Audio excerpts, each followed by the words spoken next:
وہ آرٹیکل کہاں گیا جس میں کہا جاتا ہے کہ سپریم کورٹ کے فیصلے کے مطابق تمام ادارے، انسٹیٹیوشنز، ایڈمنسٹریٹو جو ادارے ہیں وہ in aid with the Supreme Court of the Pakistan کھڑے ہوں گے؟ وہ کہاں گیا؟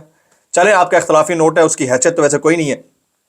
اچھا، اب یہ اختلافی نوٹ جو لکھا گیا، اس میں 29 صفحات پر مشتمل اختلافی نوٹ، اس کے اندر کہیں کوئی آئینی شک، کوئی حوالہ، کسی فیصلے کا ریفرنس جو میری نظر سے گزرا ہے نہیں دیا گیا۔ بس صرف باقاعدہ طور کے اوپر ایسا لگتا ہے کہ فرمائش پوری کی گئی ہے، اور اس فرمائشی پروگرام کے اندر صرف اور صرف ایسا لگ رہا ہے جیسے کسی صحافی نے یہ 28-29 صفحے لکھ کے دیوں کہ کل بیشنگ کریں اور اڑا کر رکھ دیں آپ باقی 8 جو معزز ججز صاحبان ہیں ان کے اکثریتی فیصلے کو۔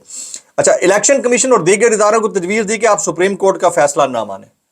اب بتائیں کہ یہ سپریم کورٹ کا فیصلہ ہی ہے، یہ آپ کا کانسٹیٹیوشن ہی ہے اور ماضی کے فیصلے ہی ہیں جو آپ کو کہتے ہیں کہ آپ نے in aid with the decisions of the Supreme Court of Pakistan کھڑے رہنا ہے تاکہ انصاف برابر ہو سکے اور ادارے اپنا کام آزادی کے ساتھ کر سکیں۔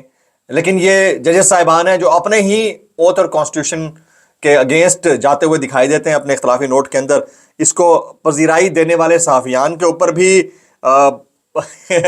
2 حرف ہیں، اور باقی جو اس کو ایڈمٹ کر رہے ہیں اس فیکٹ کو، ان کو بھی سلام ہم پیش کرتے ہیں۔ اس معاملے کے اوپر جو معزز صحافیان کرام ہیں وہ کیا کہتے ہیں، وہ میں معاملہ آپ کے سامنے رکھنا چاہتا ہوں۔ جیسے اوریہ مقبول جان صاحب ہیں، وہ کہتے ہیں آج 2 ججوں کے اختلافی نوٹ میں جو تحریر کیا ہے کہ سپریم کورٹ کا غیر آئینی فیصلہ نہ مانے، ایک تو فیصلے کو غیر آئینی قرار دینا، چلے فیصلے کے اوپر آپ کی رائے ہو سکتی ہے، پھر اس کو ماننا بھی نہیں، تو یہ فیصلہ خود آئین کے آرٹیکل 190 کی خلاف ورزی ہے، آئین کے آرٹیکل 190 کی خلاف ورزی ہے، اور اداروں کو سپریم کورٹ کے خلاف اکسانا ہے جو ایک مس کنڈکٹ ہے، آئین سے بغاوت ہے، ایک شخص کی ایکسٹینشن کے لیے یہ ملک کو داؤ پر لگانا ہے۔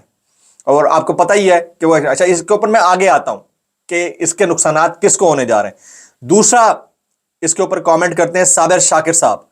صابر شاکر صاحب نے لکھا ہے کہ اختلافی نوٹ کا لب و لہجہ بتا رہا ہے کہ بہت محنت کروائی گئی ہے سر، اگر آپ کی بات میں وزن ہوتا تو آپ صرف ایک اور ہی کیوں ہوتے، یعنی 2 لوگ کیوں ہوتے، پھر تو آپ 7-8 لوگ ہوتے، آپ کے وزن کے برابر والا وزن جو ہوتا ہے وہ اس کا پلڑا زیادہ بھاری ہوتا۔ پھر صابر شاکر کہتے ہیں اور جو ادارہ آئین شکن ہو، جس نے الیکشن چوری کا قومی جرم کیا ہو، ایسے مجرم کو سزا نہ دینے والا بھی سزاوار کہلایا جا سکتا ہے۔ اس کے اوپر کامنٹ کرتے ہوئے متی اللہ جان کیا لکھتے ہیں، وہ کہتے ہیں کہ سپریم کورٹ کے 2 ججوں نے بھی اپنا دستوری گروپ بنا لیا۔ سپریم کورٹ کے 2 ججوں نے 8 ججوں کے خلاف اپنا دستوری گروپ بنا لیا۔ اس کی ایک تاریخ ہے، تاریخ کو کیسے ریفلیکٹ کرتے ہوئے بات کرتے ہوئے کہتے ہیں جنرل ضیاء الحق کے دور میں کچھ صحافیوں نے آمریت کے خلاف برسر پیکار اور جیلوں اور کوڑوں کو بھگتنے والی صحافیوں کے خلاف جنرل ضیاء کا ساتھ دیا اور پی ایف یو جے دستوری گروپ کی بنیاد رکھی۔ اور ہمیں اچھی طرح یاد ہے وہ دستوری گروپ کیا کرتا ہے۔ ایسے دستوریے سیاستدانوں، ججوں اور جرنلسٹوں کی دوسری اور تیسری نسل آج بھی وہی غدارانہ کردار ادا کر رہی ہے۔ ایک نے تو کسی خچر کی طرح ہنہناتے ہوئے بڑے فخر سے کہیں لکھا ہے کہ ججوں نے 8 ججوں کا کورٹ مارشل کر دیا ہے۔ تو یہ جس صحافی کے اوپر کامنٹ کر رہے ہیں اس تک بھی میں پہنچ چکا ہوں، لیکن میرے خیال سے، میرے حساب سے یہ جو اختلافی نوٹ آیا ہے اس کی حیثیت کوئی نہیں ہے، اس طرح کے اختلافی نوٹوں کی حیثیت کوئی نہیں ہوا کرتی، لیکن جس پوائنٹ آف ٹائم پہ آیا ہے، کیونکہ ابھی تک اکثریتی فیصلہ نہیں آیا، اکثریتی فیصلے سے پہلے اس کے خلاف چارج شیٹ پیش کر دینا، اور پھر حکومت کی جو اپیل میں معاملہ ہے اس کو کورٹ کو، اس کو کمیٹی کے اندر، ججز کمیٹی کے اندر چیف جسٹس صاحب کی جانب سے کہا جانا کہ اس کو سنا جانا چاہیے، اور پھر ان 2 ججز کی جانب سے اختلافی نوٹ آنا جن کے بارے میں رائے تمام صحافیوں کی یہ ہے کہ یہ بڑے صاحب کے گروپ میں سے ہیں، تو پھر حالات کے اوپر ڈسکشن تو کرنا بنتی ہے۔ اب میں آ جاتا ہوں اگلے معاملے کی طرف، جسٹس منصور علی شاہ صاحب۔ جسٹس منصور علی شاہ صاحب مستقبل کے چیف جسٹس ہیں۔ اگر مدت ملازمت میں توسیع یا ایکسٹینشن نہیں ملتی ہے چیف جسٹس قاضی فائز عیسی صاحب کو، جس کے متعلق صحافی یہ رائے رکھتے ہیں کہ سر جوڑ، منہ توڑ، ہاتھ پوڑ قسم کی کوششیں کی جا رہی ہیں کہ یہ ہو جائے حکومت کی طرف سے، اس کی وجہ یہ ہے کہ اگر قاضی فائز عیسی صاحب چیف جسٹس نہیں رہتے تو سب سے بڑا نقصان اگر کسی کو ہے تو شہباز شریف صاحب کی حکومت کو، اور اگر قاضی فائز عیسی صاحب رہ جاتے ہیں تو سب سے زیادہ انصاف کی متلاشی اگر کوئی جماعت ہوگی تو تحریک انصاف ہوگی۔ یہ صحافیوں کی رائے ہے، اوپینین میکر یا تجزیہ کاروں کی رائے۔ اب اس میں اگر جسٹس منصور علی شاہ صاحب آتے ہیں تو ایسے نہیں کہ اٹھا کے مار دیں گے چیزوں کو. بھائی تقریباً کو 200 کے قریب پٹیشنز پڑی ہوئی ہیں جو کہتے ہیں کہ مینڈیٹ جو چوری ہوا ہے, جو فارم 47 کا معاملہ ہے, اس کے اوپر اگر آپ سنیں, اگر 200 کے قریب میں سے اگر 10-15 بھی سن لی گئی نا تو یہ حکومت تو گئی گئی. تو پھر نیا نظام, نئے لوگ, نیا معاملہ. تو جسٹس منصور علی شاہ صاحب کا معاملہ جو ہے وہ ڈفرینٹ. اچھا, شام کا جو میرا ولاگ ہوگا وہ بالکل نیوز بیسڈ نہیں ہوگا. آج میں انالیسس کروں گا, کچھ 4-5 پوائنٹرز ہیں, ان کے اوپر بات کرتے ہوئے آپ کو بتاؤں گا کہ عمران خان صاحب کیا ستمبر کے پہلے ہفتے میں یا اکتوبر کے دوسرے ہفتے میں باہر آ سکتے ہیں, پہلی بات. دوسری بات, اگر یہ گورنمنٹ چلی جاتی ہے قاضی فائزہ صاحب کے مدت ملازمت ختم ہونے کے بعد, تو گورنمنٹ میں کون آ سکتا ہے, دوسری بات. تیسرا, اس ساری سچویشن کا فائدہ کسے ہو رہا ہے. 3 چیزیں, یہ 3 پوائنٹ پر ڈیٹیلڈ ولاگ ہوگا. کافی عرصے بعد میں انالیٹیکل ولاگ کر رہا ہوں تو آپ نے بڑے غور سے دیکھنا ہے. جناب یہ کچھ اور میں ٹویٹ شامل کرتا ہوں. شہباز گل صاحب کہتے ہیں سینٹ کے الیکشن کے وجہ سے اظہر مشوانی صاحب کا حق ضرور بنتا ہے کہ ان کو سینٹ کا ٹکٹ ملنا چاہیے. بڑا سفر کیا ہے انہوں نے, ویسے تو بہت سارے اور لوگ بھی ہیں لیکن Azhar Mashwani is one of the young guys اور اس کو ملنا چاہیے. شہباز گل صاحب کہتے ہیں میں نے کور کمیٹی میں یہ درخواست رکھی ہے کہ سینٹ میں ہمیں اپنے ورکرز کو چانس دینا چاہیے. طاقتور اور بڑے بڑے لوگ انتظار کریں, یہ وقت نظریاتی کارکن اور ورکر کا ہے.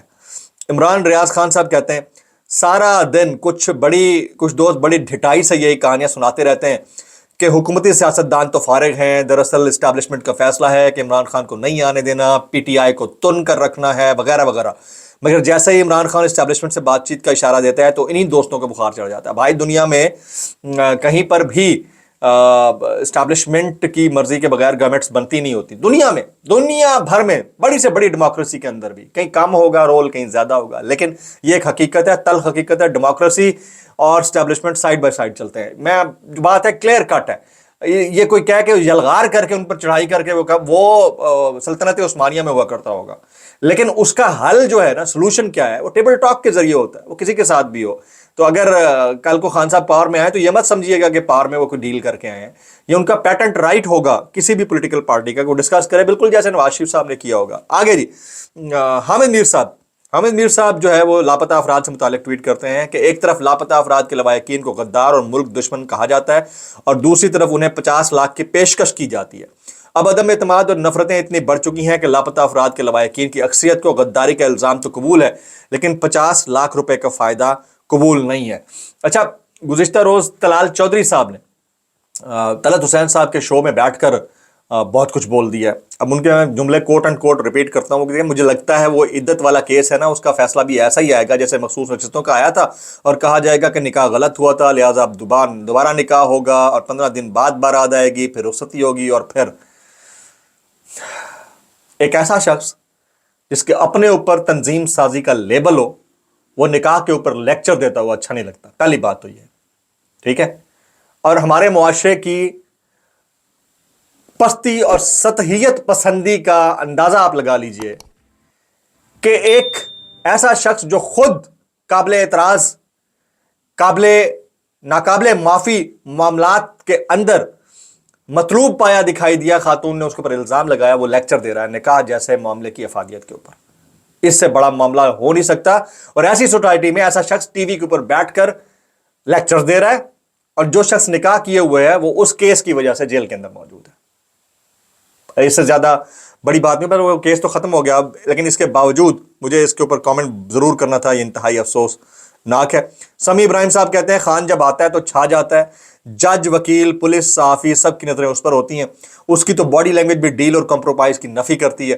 سمیع ابراہیم کے سیاست پر عمران خان کے جیل میں حالات میں گفتگو کا جو پہلا حصہ تھا وہ ہم نے شامل کر لیا ہے. اچھا, اب میں اتنا ضرور بتانا چاہوں گا کہ ایک چیز ہوتی ہے ڈیل, ایک ہوتی ہے ٹیبل ٹاک. ڈیل ہوتی ہے کہ آپ کچھ کمپرومائز کر کے حکومت کا حصہ بن جائیں, جیسے شہباز شریف, زرداری صاحب, بے نظیر صاحبہ اور ان کے خانوادوں نے سال ہر سال یہ کرتے رہے. عمران خان اس پوائنٹ سے نکل کر بات چیت کریں گے, اور بات چیت کرنی چاہیے. ادارے ہمارے ہیں, ملک ہمارا ہے, پولیٹیکل پارٹیز ہماری ہیں. تو اگر یہ ہوگا تو اس کے اوپر بھی کومنٹ کرنے والا جو ہے نا وہ نہ سمجھے کہ وہ ڈیل کر کے ہیں. ڈیل اور کمپرومائز کرنے والوں کی باڈی لینگویج یہ نہیں ہوتی, انہوں نے کرنا ہوتا نا 26 مئی کو کر لیتے ہیں. شام والا ولاگ امپورٹنٹ ہے. یاد دیجیے گا. السلام علیکم ورحمۃ اللہ وبرکاتہ.